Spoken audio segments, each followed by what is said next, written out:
NMAX version 2, siyempre gano'n na naman, issue po ngayon once na nagpa-throttle body,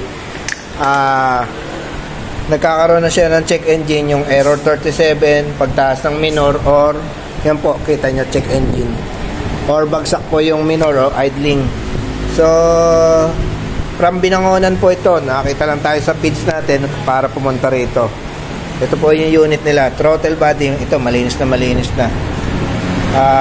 Kasi nagpa-cleaning siya ng throttle body, paulit-ulit na lang yung kanyang issue. Dati naman walang problema to, at nakikita lang niya yung PMS na kailangan pa throttle body at inalok naman siya, pumayag naman yung client. Yun nga lang, after magawa, nagkaroon na ng error 37 o pagtaas ng minor. Shoutout nga pala kay sir, yun pala, nakaupo, from Binangonan. Shoutout na rin sa Binangonan, hindi na natin babanggitin yung shop. Ang ginawa niya ay once na bumalik yung ang error 37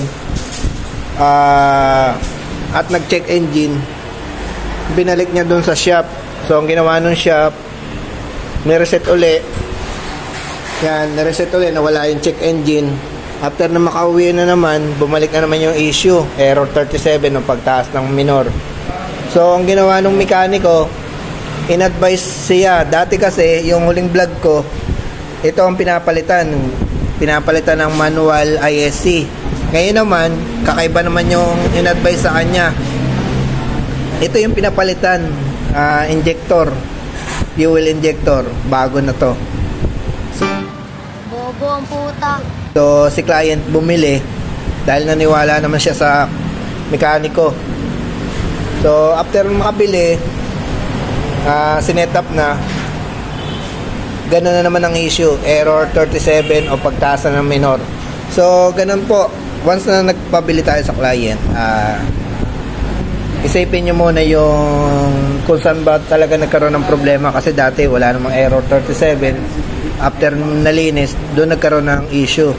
So, ganito na lang po, ayusin ko na lang, after nito, ipakita ko mamaya na mawawala na yung check engine at babalik na doon sa standard na minor. Yun lang po, balikan ko kayo. Like she used to style wear back then. She's feeling like she used to feel wear back when she's tried. Konting orientation lang. Ito na, ibalik na. Unang start, mataas. In the few seconds, bababa. Wala pang 10 seconds, bababa yan. Yun, bumaba. Ibig sabihin, goods na siya. So, ayun lang po, aware sa mga nagpapa-throttle body. At okay pa naman yung throttle body, nalinis, at nagkaroon ng issue, wag mo na agad-agad magpabili. So, si sir ay taga Binangonan. So, shoutout sa mga taga Binangonan. Ang iba, pag nagpapalinis ng throttle body, tinatakpan tong port. Ito, tinatakpan yan. Tsaka ito yung mga butas. Pero mali po yun. Kaya po nila ginagawa yun para makaiwas dun sa check engine o dun sa error 37, pero mali po yun. So, hahanap po talaga kayo ng legit na mekaniko na may balik sa tamang calibration. Yun lang po mga kawork, sana may natutunan po ulit tayo. Salamat!